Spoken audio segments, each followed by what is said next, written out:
Hi, and welcome back to Hot Off the Press, the show about new releases and the authors that bring them to you. I'm your host, Jim Nettles, and you're going to see some familiar faces tonight who are bringing some more things for that holiday to be read pile.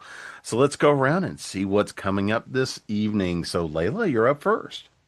Hi, I'm Layla Dorine. I write LGBTQ fiction and romance, and every year I somehow find myself being talked into more and more and more Christmas stories. So today I will be talking to you about A Daddy for Christmas Nova, which is part of the A Daddy for Christmas 3 or 4. I can't remember how many years I've been doing this series that we have going.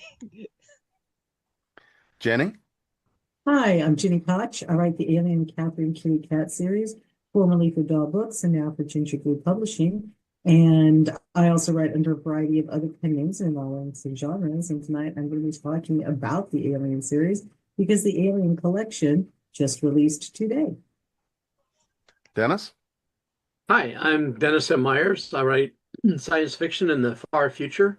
My first series, Rise of the Automated Empire, is done and available on Amazon. And my latest book is Secret of the Ombax. It's the fifth novel in the same universe, but it's a whole start of a new story.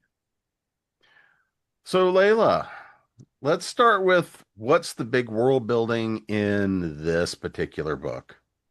Well, Nova is from Minneapolis, which is only about 2 hours from me, and he is trying to escape a very snowy Minneapolis winter by taking his Christmas vacation and going to Hawaii. So this is a holiday location story. This is the first vacation he's taken in the 4 years since he has worked for this company. And before he even gets on the plane, his phone is blowing up. So we can all picture how his day is going. He's got a guy at work that has not read the memos he's been left and is just like, question pops in his head. He texts it. So, you know, my guy Nova, he's trying to catch a break, and he meets like the chillest older surfer guy on the beach. It is Robbie Roguewave McKay. He is a character who's popped into some of my stories before, and now he's going to get his own story because Nova wanders onto his beach and Robbie feels like showing off, wipes out completely. It's kind of hilarious. Goes back and tries it again, and then they kind of arrange to meet up for lunch the next day. So we've got Nova and Robbie kind of in their own private little beach world. All right, Jenny. So, what does the collection bring us? The collection is origin stories, side quests, descent into madness, and steampunk shorts, interviews. It's everything I've written in the Alien series from day one that isn't in the novels. So some of these a lot of them were previously published, but most of those publications are out of print. The interviews are from way back when, so a lot of those blogs aren't active anymore. So it's a lot of fun. So you get to see origin stories for several of the characters. You get to see things that are kind of referred to in a couple of the books, the novels. You get to see the Mastermind's diary, which is the descent into madness, and you get to see the three steampunk Alien series stories that basically created the steampunk universe, which is where book 17, Aliens Like Us, and 18, Aliens Like Them, will be taking place. So you kind of get your precursors. So you really kind of need to read it before you read the next two upcoming novels. So it's just really fun to do stuff in various things. And everything other than the interviews is from a character other than Kitty's point of view. Because Kitty's the POV character for all the novels. And I wanted to be able to show some other people's experiences that she wouldn't know about or wasn't there for, or was a part of, but it's just sort of a setup and entree exit kind of thing. So it's a lot of fun, lots of different characters. So all over So, the universe. all of those, since we're talking about the collection, what's one of your favorite side characters that's in the collection? Every favorite side character made it in. You I'm get asking the evil question. You get one. You'll get another one. I promise. well, I'll start the collection. Reader, you get Reader's origin story of how he joined the team. And Reader is absolutely one of my favorite characters ever. So, and Tim and Chucky and Lizzie and Siler. Dennis. So what's in my first series? There's a point just before the war starts where a bunch of the side characters get recruited to man an exploration ship because humanity has just gotten information that there's an advanced civilization way out there, and they're going to go make contact. And the trip is going to take 7 years. And like I said, they leave just before the war started. Well, this is Secret of the Ombac starts 7 years later. They have arrived, they're attempting contact. Unfortunately, instead of finding the advanced civilization they thought they were going to meet, they found that 4,000 years ago, this civilization blew itself to bits. There are abandoned moon bases and traces of ruins all across the planet. And living in the ruins are these creatures that look somewhat like dinosaurs.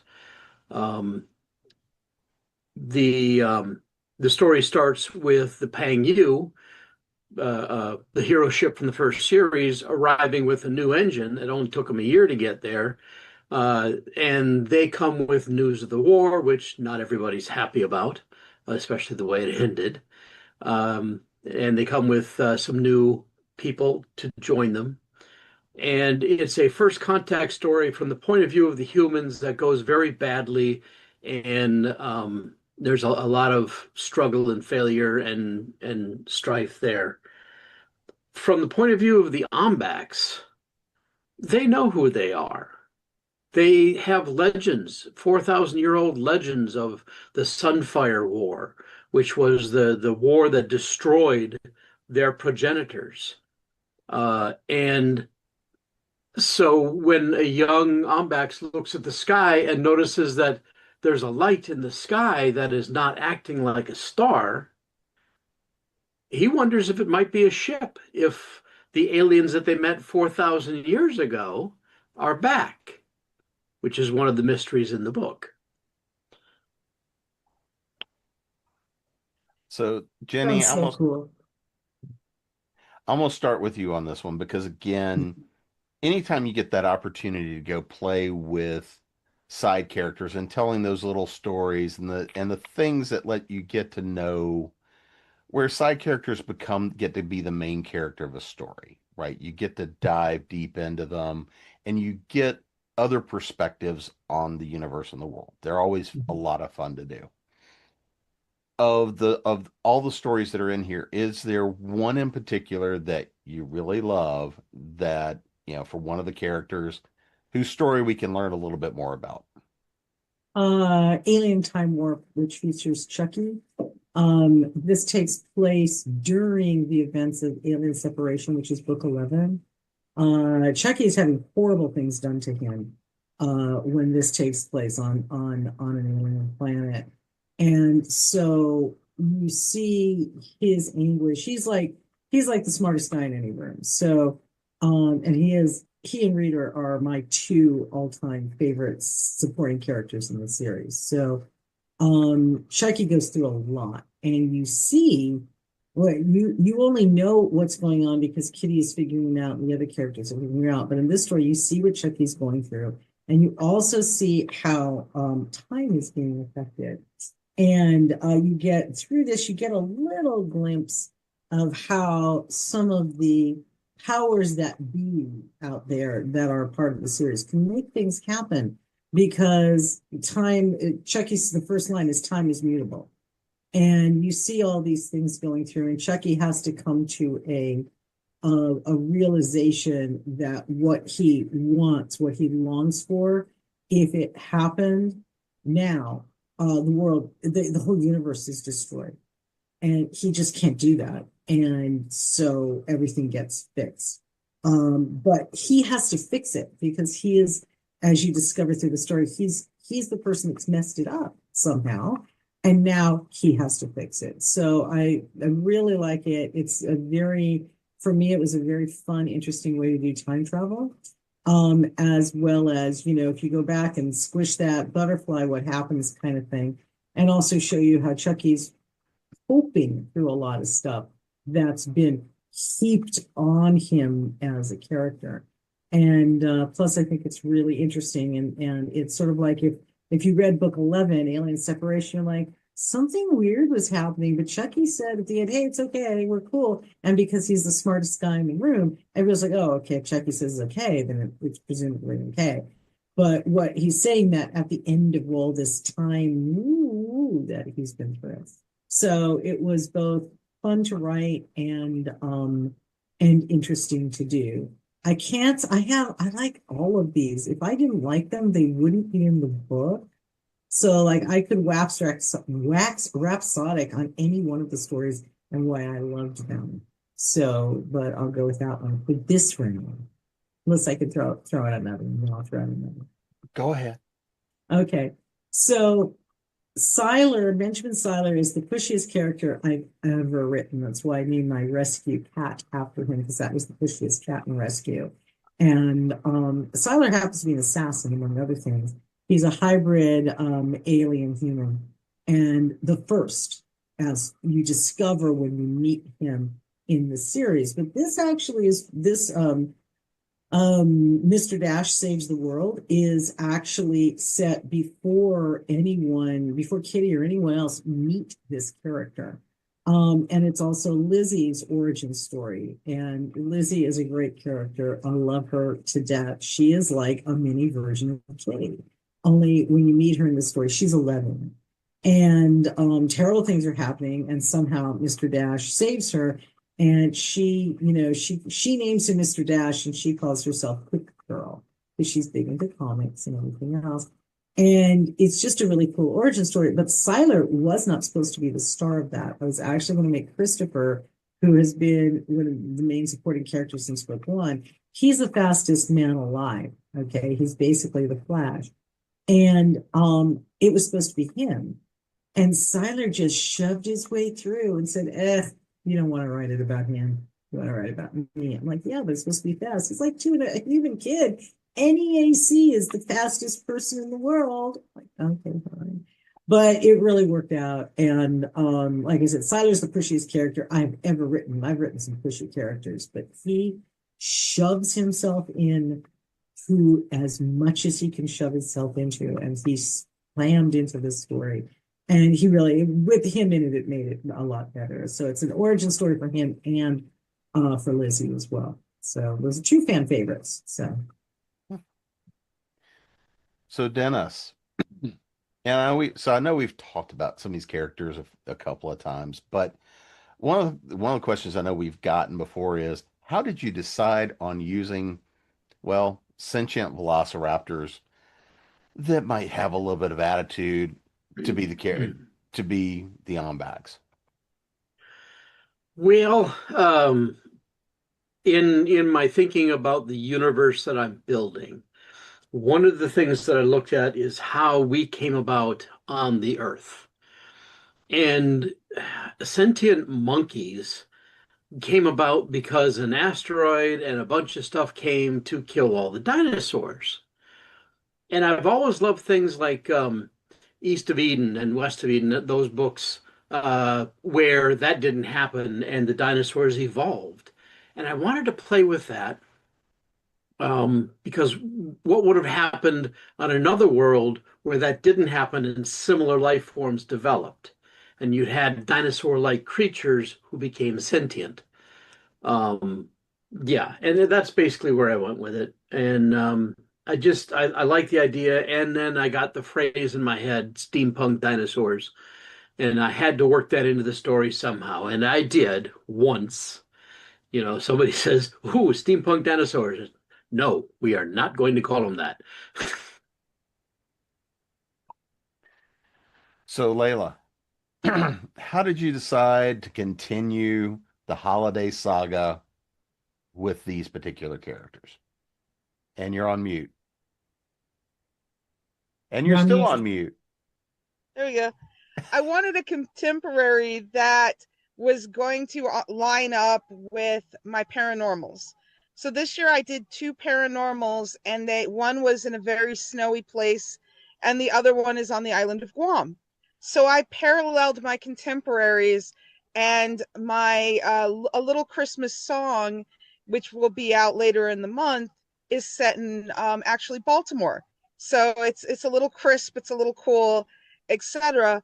But Nova's story, I decided to set on Hawaii, mostly because Hawaii and Guam are places that I have spent many times of Christmases in. So I just wanted to do something warm and fun. And when I found the picture base for Nova and just immediately decided, yeah, that's the character and that's his name. And this was months ago, so it wasn't even in the holiday mindset. But as soon as I picked Hawaii, I was like, wait a minute. I have some surfer characters in other books, and they've got a buddy out there in Maui, Robbie McKay, and I've never done anything more than have Robbie pop in here or there, say something snarky, and go on his way. So I decided, you know what, I'm kind of running short of like who's going to be my holiday protagonist, and there's Robbie in the back of my head going, "I'll do it, I'll do it." Okay, you're gonna do it. We'll see how this goes. And so far, it's been amusing. So, what's your favorite thing that came out that surprised you about how pulling kind of a favorite side character is working for you in this one? So far, my favorite side character is Megan, and she doesn't even show up much. She is watching Nova's cats back home, and Nova's cats are Squick, Pesto, and Bobby. And if anybody who has ever watched The Good Feathers, you will know where I got the kitties' names from. Um, and she is watching these guys, and she's sending videos and proof of life photos and little comic moments with the kitties, so that Nova's not missing the kitties so much. So it's definitely been Megan and the kitties, and the addition of Piper, who is Robbie's cat. And I cannot wait for the next book with these guys, where all the cats are going to be able to mingle. So, Dennis, I'll start with you on kind of this one. In looking at, when we tell stories, and all of these stories here, we've got intertwining characters, intertwining timelines, things running through time, and we see the impact of things as they happen. So as this new series is kind of picking up and carrying on from the first four books and everything else, how is this really, how is your storytelling working for you, right? As you're trying to figure out how characters are developing as wars end, wars begin, all these kinds of things, as you're pulling time together. What does that look like for you, and how you're telling the story, and what does this mean for the characters you're putting together? Well, in this book that I just put out, it reunites characters that have been apart for 7 years. There's even one couple who were kind of an iffy, maybe not so much couple. They get to reunite and find out where their feelings really head. There are friends who have been separated, and there are enemies who are reunited, shall we say.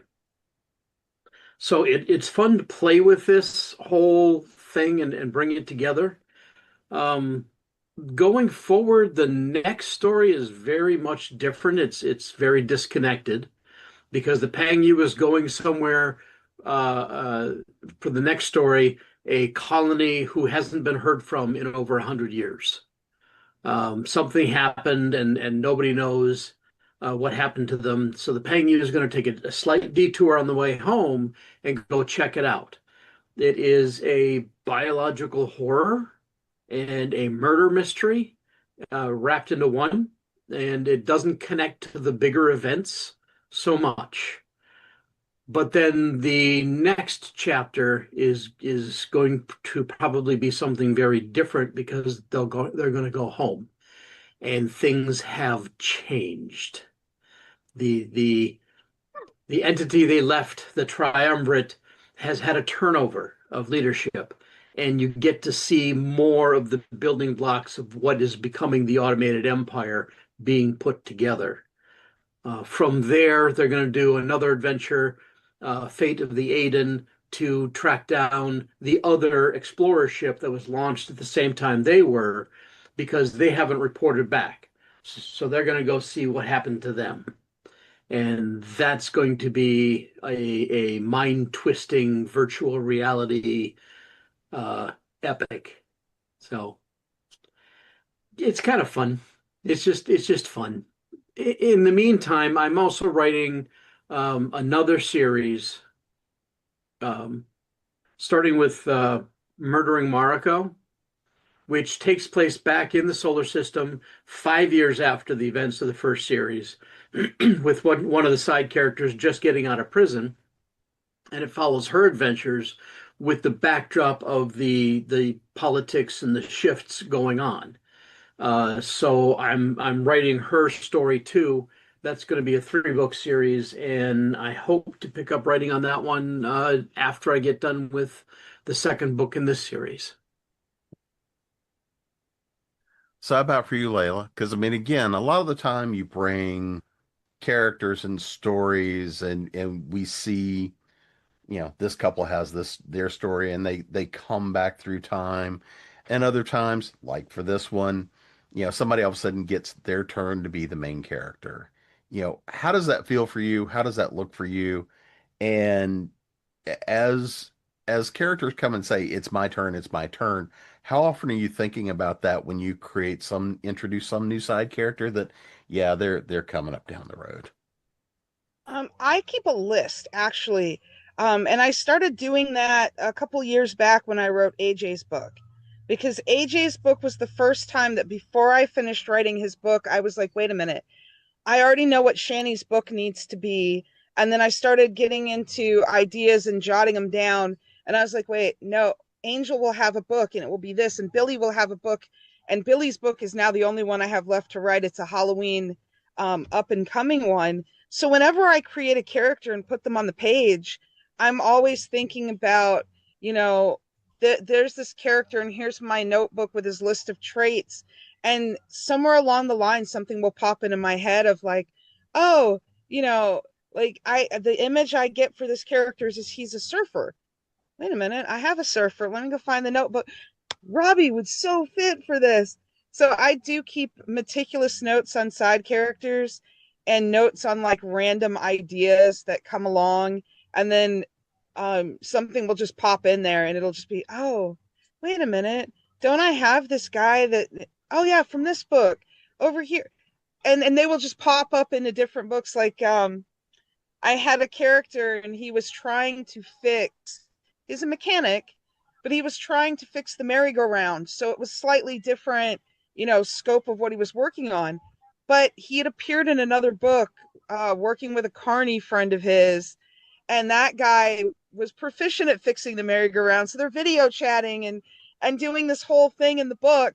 And I actually had readers who came, we got a sighting of Rogue. You had Rogue pop up, in the book. Yep, and they're doing good. And I slipped in the little tidbit of that, my new character was invited to Rogue's wedding with Gemini, the following spring that they had set up. So fans got a little tidbit of, oh my gosh, Rogue proposed. Well, and also from that idea, what does it mean for you to be able to give those side characters a little bit of that main character kind of energy? Oh, I love it. Especially the sassy ones who are already trying to take over the previous story. The one, like Shani, I kept having to be like, dude, shh. You're kind of like the mom standing there with the hand over the child's mouth, just being like, it'll be your turn in a minute. Shh, it'll be it's not your turn yet.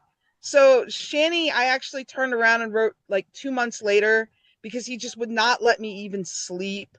That's why he ended up being the Valentine's book, because he came right after the Christmas one. Because there are some who are just like, yeah, I want to be this every time I'm on the page. I'm the center of attention. I'm the cheerleader. It's like, okay, I'm going to have to do your book immediately so that you do not like poke at me for the next 365 days until the next Christmas one, rolls around. So sometimes I'll write them early just to make the character just be like, be quiet, go take a nap. I'm going to send you your room. I am going to pull the page over. Jenny, how about for you? Especially when you get to pull together collections that are written over time and where you're getting to tell side character stories, where you're getting to give them that bit of main character energy and you get to see more of a well-rounded universe. It's always fun, but what's it like for you? What do you do to go pull together and tell those stories? Because often these are the ones that we're like, yeah, I want people to know how screwed up this little side character is. I get an anthology invitation or a zine invitation. That's how I do it. I almost all of these were not all, but almost all were previously published in either e-zines or anthologies, or they were written for one and rejected for reasons. Alien on the Runway was written for an e-zine. Alien in the Classroom, however, I had written for an anthology, and the editor and I went over it, and he's like, look, this story doesn't work for me, but I don't want you to change anything for it because it was exactly what your fans want. He's like, it's just not what I want. Give me something different, but don't change a word. He's like, do not change anything. Don't alter the story. This story should stay as is. I know your fan base. I know your series. They'll love this. Don't change it. It's just not right for this anthology. So, we get things like that. So almost every story in there was written for an anthology. A couple that weren't. Gatorade, I love the Gators. They come in book 2, and Kitty loves the Gators. And the Gators come up, they crop up a lot. You see them multiple times in different books. And so the Gators get their own stories, which they really enjoyed getting to do. But for the most part, most of these stories were in anthologies. So I had to choose how to fit the anthology theme using into my alien universe, which was great because it does give me, like you said, Jim, the opportunity for a side character to really get to be center stage. And it's also nice to be able to round it out. The anthology is set up, the collection is set up in chronological order. And I have little statements, I tell you, the reader, where they fit in at the start of each story, so you know what's going on and everything else, where they fit, but they're chronological order. Because I personally hate reading out of chronological order, and these were written out of chronological order, but I didn't want to spend eternity reading it like, oh no, that happened after book 1. Wait, what? But this is the 10th story. I don't understand. So it's a lot of fun. It was really is nice to round out the universe, to let people see, some of their favorite characters, their origin stories, some of what's happening in the books, between the books, that kind of thing. And so it's fun because you get a lot of different, you get to do a lot of different characters. Therefore, I get to change the voice of the story a little bit. They are not all Kitty, obviously. And so each one of them has their own particular voice, which was really cool to get to do because you don't really see that in a first-person series. You only see Kitty's voice. You hear them, but you don't have to get their internal monologue. And so it was a lot of fun to do. And it's been, like I said, it's been over time. I think the first one of these came out in, early. I can't remember when, probably 2012. And so they've been written over time ever since, kind of thing. But that's how I do it. Honestly, for me, it isn't so much other than Siler, a character shrieking for their moment in the sun. It's more, hey, you have this opportunity to write a story for an anthology or for a zine. And these are the parameters of what they want. And so I look at it as what character best is going to meet that call. So as of book 16, Aliens Abroad, we have over 500 named characters in the Alien series. So I will always have a character that can fit the thing. So I'm going to ask the evil question. What's one that you haven't gotten to write a short story for yet that you're waiting to have an excuse for? Is that question to me? Yeah. Oh, okay. You said you got 500 of them. I So, do have 500 of them. I have two. Richard White, who is the former Supreme Pontifex, and he's Jeff's and Paul's, he's Christopher's, he's their uncle, but he's also, as of book 4 in Alien Proliferation, becomes Kitty's partner in butt kicking. And he's, your silver fox kind of dude. And he's really fun, and I really like him, and I think his inner monologue will be great. And then in later books, we have Christy, who is the Christy bot. She actually willingly becomes a cyborg.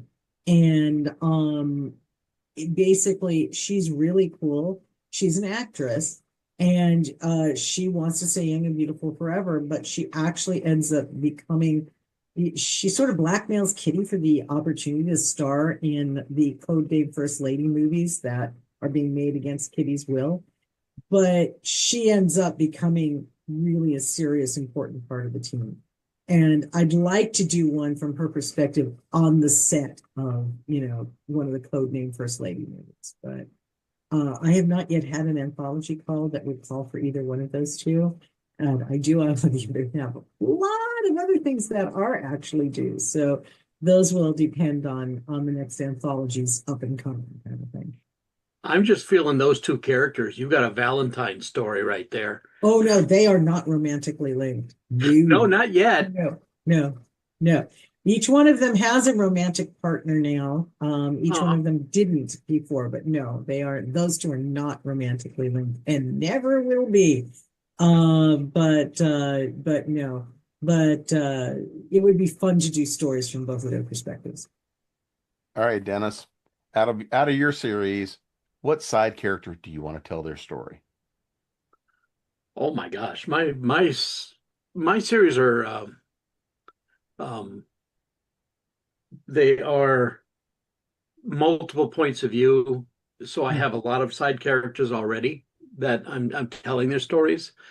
But there's an entire storyline that got dropped out of Broken Trust, the third book in the first series, with Jake and Skip and Skip's daughter Malie, who is at the time dating Jake. And they're going, they have their own adventure. I've got 5,000 words written, and I would love to complete that.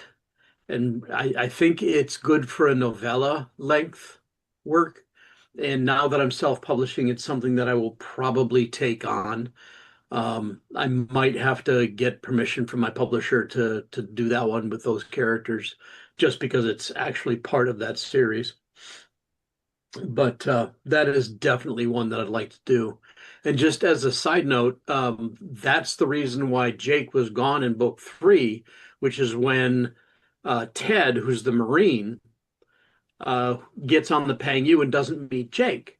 Well, in the previous book, Ted interacted with Jake's family and was there when Jake's cousin, a little girl named Psyche, was killed by the bad guys. And so he and his whole team have a tattoo on their chest memorializing Psyche with a heart and her name. And so 7 years later, when Ted arrives in Secret of the Ombax, he and his wife are strolling through the park, and there's a statue of Psyche, and it floors Ted because he knows who that is. And that's how he gets reintroduced to Jake, who is the XO of the colony ship, because his dad, Skip, is the captain. There's more to that story, but So it was nice to be able to tie that up later, um, because I had intended for them to actually meet later, but the way the story worked out, they were gone before they had a chance to meet. And I love that coming back years later and finding a coincidental connection. All right, Layla, I'm gonna throw the same thing at you. Who's a side character that's just knocking at the door saying you got to tell my story? Well, it's not anyone from Nova's book at the moment, unfortunately, just because it was such a short vacation novel that I didn't really put any side characters besides Megan in there. However, early next year, I will be bringing Danger's book, and Danger was a side character in the very first Rolling Jokers book.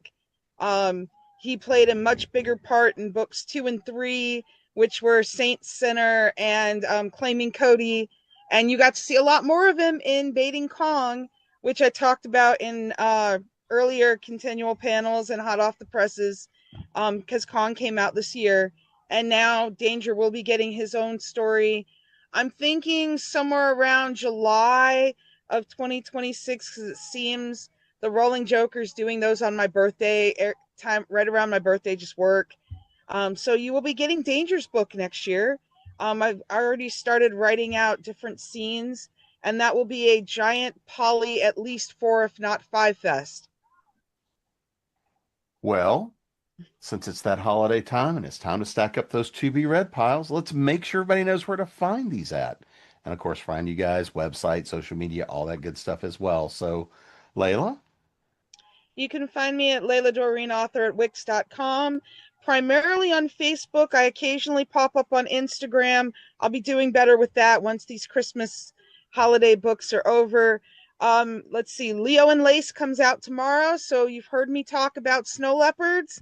Come watch them faint one after the other as they work their way through their fated loves. Uh, Jenny, GiniKoch.com. If you want to join my free newsletter, hook me up. You can do so from the bottom of most of the pages of that website. I am all over Facebook. I'm on X, Twitter, Blue Sky, and Pinterest. It looks like I'm on Insta, but Ginger Blue hired somebody to help the olds. So the youngs are handling that. Please stop sending me messages. I don't even know my password. Uh, the Alien Collection is available everywhere fine books are distributed. So Amazon, BarnesandNoble.com, Kobo, Apple Books. And its book birthday is today when we are recording this. So very excited. This has been a long time coming. So it's kind of my gift to the fans because they've been asking for it for over a decade. Dennis, You can find me at automatedempire.com. My books are available on Amazon in paperback. The first series is available digitally anywhere you can buy your digital books. My newest book is exclusive to Amazon right now. Paperbacks are available there as well. I am selling them through Ingram. If you don't like Amazon and want to buy it somewhere else, I'll send you a link to Ingram. Um, but yeah, automatedempire.com. and you can find me at jamespnettles.com, authoressentialsworkshops.com, creatingpros.com, and of course, here at ConTinual. And go stack up those to be read piles.